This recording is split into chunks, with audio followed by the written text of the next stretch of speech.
रात के 9 बजने वाले हैं और ये वक्त है देश का पहला समझाने वाले बुलेटिन का। खबर तो समझिए। इस आधे घंटे में हम आपको दिन भर की सबसे चर्चित खबरें दिखाते हैं और खबरों के मायने भी समझाते हैं। आइए उससे पहले आइए नजर डाल लेते हैं आज की 4 बड़ी खबरों पर जिस पर हमारी नजर रहने वाली है। तो हम लोग बुलेटिन में समझेंगे कि दिल्ली रिजल्ट का बिहार पर क्या असर होगा और इसके बाद समझेंगे पीएम ने आरजेडी को क्यों सतर्क किया है और फिर 27 साल बाद दिल्ली में बीजेपी की वापसी को भी समझेंगे। साथ ही बात करेंगे मोदी की ग्रैंड वापसी कैसे हुई इस पर।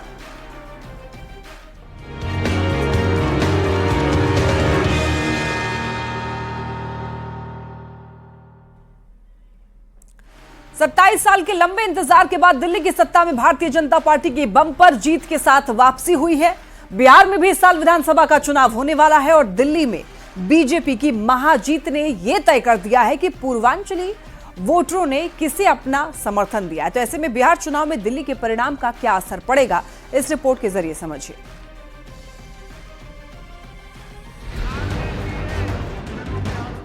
दिल्ली में पूर्वांचली वोटर बने ट्रम्प कार्ड। बीजेपी की बल्ले बल्ले, केजरीवाल की बुरी हार। केजरीवाल को पूर्वांचली वोटरों पर दिया एक बयान भारी पड़ गया। पूर्वांचलियों को फर्जी वोटर कहने की कीमत क्या हो सकती है, कोई केजरीवाल से पूछे। हाथ से सत्ता तो चली ही गई, साथ में नई दिल्ली सीट भी निकल गई। यानी एक बयान और दोहरी मार। पिछले 15 दिन में 13,000 नए वोट बनने की एप्लीकेशन आई है। जाहिर तौर पे ये यूपी और बिहार से ला के यूपी आसपास के स्टेट से ला के फर्जी वोट बनवा रहे हैं। दिल्ली में 29 सीटों पर पूर्वांचली वोटरों का दबदबा है और 20 सीटों पर पूर्वांचली वोटर निर्णायक भूमिका में रहते हैं। इन 20 सीटों पर 2013, 2015 और 2020 के विधानसभा चुनाव में पूर्वांचली वोटरों ने झाड़ू पकड़ी, लेकिन अब की बार केजरीवाल के एक बयान से बढ़ गया बवाल और आप दिल्ली से साफ। पूर्वांचली वोटरों ने खुलकर कमल का बटन दबाया और बीजेपी को सत्ता की कुर्सी तक पहुंचाया। प्यार की, विश्वास की नई ऊर्जा दे दी, नई ताकत दे दी। इसलिए मैं पूर्वांचल के लोगों का, पूर्वांचल के एक सांसद के नाते विशेष रूप से आभार व्यक्त करता हूं।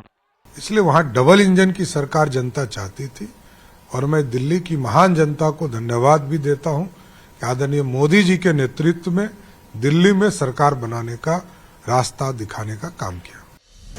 दिल्ली में बीजेपी की जीत से गदगद केंद्रीय मंत्री जीतन राम मांझी ने तो सोशल मीडिया पर यहां तक लिख दिया कि दिल्ली तो झांकी है, बिहार अभी बाकी है। बिहार में एनडीए पहले से एकजुट है। समय समय पर एनडीए नेता एकजुटता का प्रदर्शन भी करते रहते हैं। बिहार में भी ये कांग्रेस ही है जो जातिवाद का जहर फैलाकर अपनी सहयोगी आरजेडी का जो पेटेंट है उसी जमीन को खाने में जुट गई है। ऊपर से लोकसभा चुनाव 2024 के बाद बीजेपी की हरियाणा, महाराष्ट्र के बाद दिल्ली में भी एक तरफा फतह ने साबित कर दिया है कि मोदी का जादू अभी भी बरकरार है। ऊपर से बिहार में नीतीश का भी साथ है। Bureau report, news 18। देखिए, बिहार चुनाव पर दिल्ली के रिजल्ट का क्या असर पड़ेगा ये हम समझेंगे, लेकिन उससे पहले बिहार को लेकर दिए गए पीएम मोदी के बयान के आइए मायने समझते हैं। दिल्ली में ऐतिहासिक जीत के बाद पीएम मोदी बीजेपी मुख्यालय पहुंचे और पीएम मोदी ने बीजेपी मुख्यालय में कार्यकर्ताओं को संबोधित किया। प्रधानमंत्री मोदी ने पूर्वांचल के लोगों का खास तौर से विशेष तौर पर आभार जताया और कहा कि पूर्वांचल के लोगों ने हमारे रिश्ते को नई ऊर्जा दी। प्रधानमंत्री मोदी ने सीएम नीतीश कुमार की भी तारीफ की। सीएम नीतीश को मौका मिलने से बिहार में बदलाव आया है, इनका ये कहना है। पीएम मोदी ने कांग्रेस पर भी हमला बोला और कांग्रेस पर हमला बोलते हुए आरजेडी को भी सतर्क कर दिया है। कांग्रेस आरजेडी के वोट बैंक में सेंधमारी करना चाहती है, मोदी का ये कहना है। कांग्रेस अपने सहयोगियों की ही जमीन छीनने में लगी हुई है, पीएम मोदी का ये कहना है। अब देखिए, यूपी में समाजवादी पार्टी और बिहार में आरजेडी को कमजोर कर रही है कांग्रेस, ये भी कहा है पीएम ने। यानी कि पीएम मोदी आरजेडी को भी कांग्रेस से अलर्ट कर रहे हैं। तो खबर तो समझिए में भी देखिए, हमने आपको बताया था कि बिहार में कांग्रेस अब आरजेडी की बैसाखी नहीं चाहती है। अब समझिए कि दिल्ली के रिजल्ट का बिहार चुनाव पर क्या असर हो सकता है, इसकी हम लोग बात कर रहे हैं। देखिए, लोकसभा में बीजेपी अकेले अपने दम पर सरकार नहीं बना पाई थी, तो बीजेपी के आत्मविश्वास में आई कमी दिल्ली की जीत से दूर होगी और महाराष्ट्र और हरियाणा के बाद दिल्ली की जीत से हौसला बढ़ेगा। तो पीएम मोदी का जादू बरकरार है। पीएम ने शानदार कमबैक किया है और बिहार में भी इसी साल देखिए विधानसभा का चुनाव होने वाला है। तो दिल्ली की जीत से बिहार एनडीए का काफी उत्साह बढ़ेगा, क्योंकि दिल्ली की 29 सीट पर पूर्वांचल के वोटर निर्णायक भूमिका में रहे और बिहार के किसी न किसी जिले में रहने वाले लोगों से संबंध है। दिल्ली चुनाव ने यह साबित कर दिया है कि पूर्वांचली वोटर्स किसके साथ रहे और बिहार में पहले से एकजुट एनडीए को दिल्ली की जीत से ज्यादा बल मिलेगा। प्रधानमंत्री नरेंद्र मोदी की पकड़ पहले से और भी ज्यादा मजबूत होगी। बिहार चुनाव में भी बीजेपी निर्णायक भूमिका में रहने वाली है। तो सीधे तौर पर दिल्ली में मिली बीजेपी की जीत को इसका असर बिहार में भी देखने को मिलेगा, क्योंकि ये साल चुनावी साल है और बिहार के लिए बेहद ही महत्वपूर्ण साल है। चलिए बढ़ते हैं खबरों में आगे और देखिए बात दिल्ली विधानसभा चुनाव के नतीजों की। दिल्ली में आज जनता ने जो आदेश सुनाया है उससे राजधानी समेत पूरे देश में सियासी भूचाल आ गया। दिल्ली में 27 साल के बाद बीजेपी की वापसी हो गई है। पहले रिपोर्ट देखिए, फिर खबर को समझेंगे।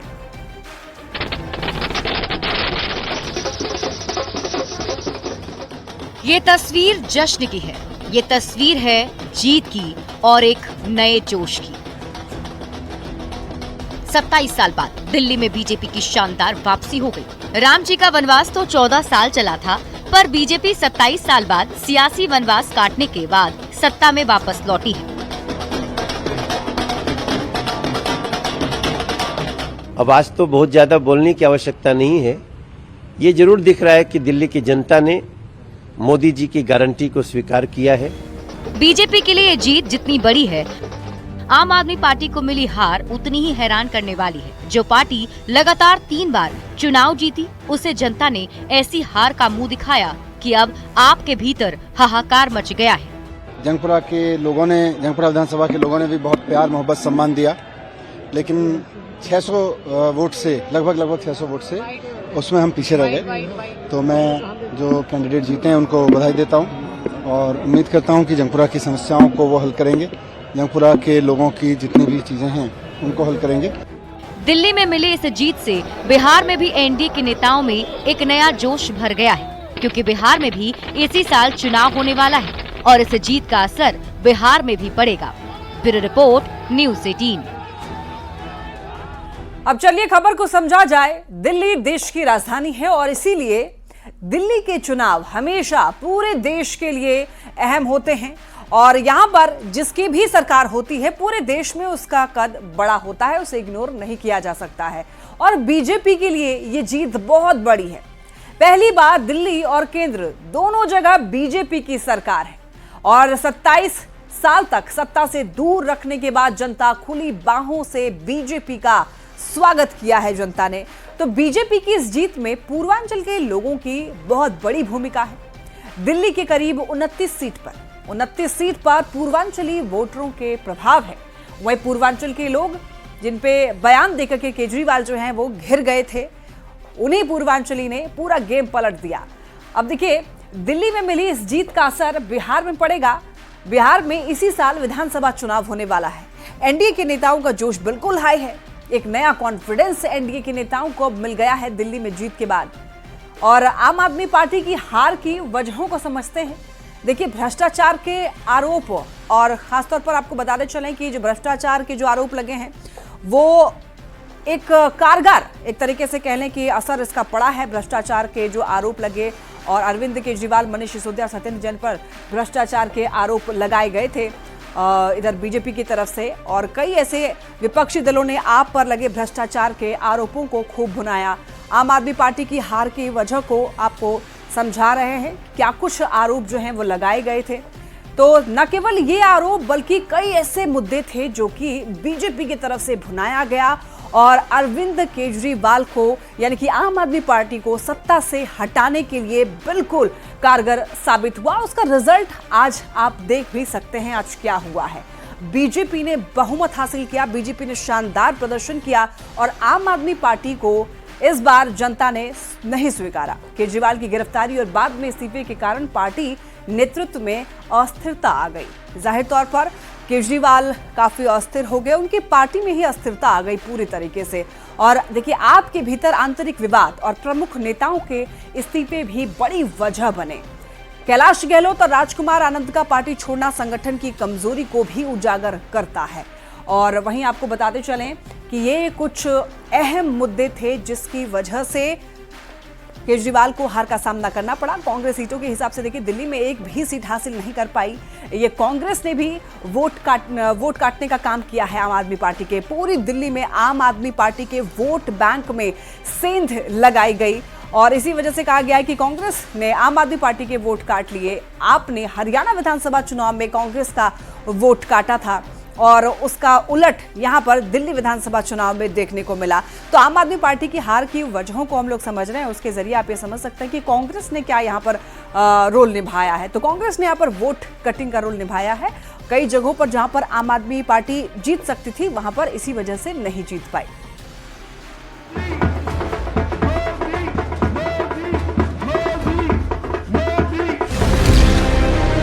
दिल्ली में बीजेपी का 27 साल का सूखा खत्म। दिल्ली के लोगों में एक उत्साह भी है, एक सुकून भी है। उत्साह विजय का है और सुकून दिल्ली को आपदा से मुक्त कराने का। दिल्ली का सीन बदल गया है। जश्न की ये तस्वीरें दिल्ली से बीजेपी का राजनीतिक सूखा खत्म होने की है। मोदी की गारंटी पर भरोसा करने के लिए दिल्ली वासियों को सर झुका करके नमन करता हूं। मोदी की गारंटी पर दिल्ली को भरोसा। बदल दिया है दिल्ली दिल से, दिल्ली को खुशहाल करेंगे। लेकिन ये जीत इतनी आसान नहीं थी, क्योंकि बीजेपी के सामने थे दिल्ली में अजेय दिखने वाले अरविंद केजरीवाल। इसलिए बीजेपी ने इस जीत को सुनिश्चित करने के लिए खास रणनीति पर काम किया। बीजेपी की जीत के फैक्टर। दिल्ली में बीजेपी का माइक्रो मैनेजमेंट काम कर गया। दिल्ली की जीत को सुनिश्चित करने के लिए एक एक सीट के मुद्दों, वोटरों को ध्यान में रखकर खास रणनीति बनाई गई। पूर्वांचल के वोटरों को साधने के लिए पूर्वांचली नेताओं की टीम बनाई गई। यूपी और बिहार के करीब 100 नेताओं को इसकी जिम्मेदारी दी गई। 27 साल का सूखा खत्म करने के लिए दिल्ली की सभी 70 विधानसभा सीटों की जिम्मेदारी सांसदों और विधायकों को सौंपी गई थी। इसके अलावा यूपी, राजस्थान, एमपी, असम, उत्तराखंड, हरियाणा के सीएम भी प्रचार के लिए मैदान में उतरे। केंद्रीय नेतृत्व से पीएम मोदी, अमित शाह, जेपी नड्डा, राजनाथ सिंह ने 1 दर्जन से ज्यादा सभाएं कर बीजेपी के पक्ष में माहौल बनाया, जिसका फायदा मिला। इसके अलावा डिजिटल और सोशल मीडिया का भी भरपूर इस्तेमाल किया गया। दिल्ली में आम आदमी पार्टी के खिलाफ 10 साल की एंटी इनकम्बेंसी थी। बीजेपी ने दिल्ली शराब नीति में घोटाले को बड़ा मुद्दा बनाया। पार्टी ने बताया कि कैसे भ्रष्टाचार के खिलाफ खड़ी हुई पार्टी की लीडरशिप जेल पहुंच गई। इसके अलावा ज्यादातर विधायकों के खिलाफ आम जनता के मन में गुस्सा था। कई विधायक ऐसे थे जो अपने क्षेत्र की जनता के बीच नहीं जाते थे। बीजेपी ने दिल्ली में विकास के मुद्दे को जोर शोर से उठाया, खासकर शहरी विकास, बुनियादी ढांचे के सुधार और रोजगार के वादे किए। दिल्ली के स्थानीय मुद्दों पर आम आदमी पार्टी की नाकामी को जोर शोर से उठाया और बीजेपी को एक सशक्त विकल्प के रूप में पेश किया। आप याद करिए, नीतीश जी के पहले बिहार किस हालत में था। बिहार में नीतीश जी को अवसर मिला। बदलाव भी तभी आया जब एनडीए की सरकार आई। ये सारे उदाहरण बताते हैं कि एनडीए यानी विकास की गारंटी। इसके अलावा महिलाओं को 2500 रुपए देने का वादा हिट रहा। आईटी में छूट ने मिडिल क्लास को जोड़ने का काम किया। झुग्गी ना टूटने का वादा सुपर हिट रहा। दिल्ली में बीजेपी की पहली बार डबल इंजन की सरकार होगी। लोकसभा चुनाव के बाद महाराष्ट्र, हरियाणा और अब दिल्ली यानी 3 राज्यों में बीजेपी की बड़ी जीत है। इस जीत से ब्रांड मोदी को मजबूती मिलेगी।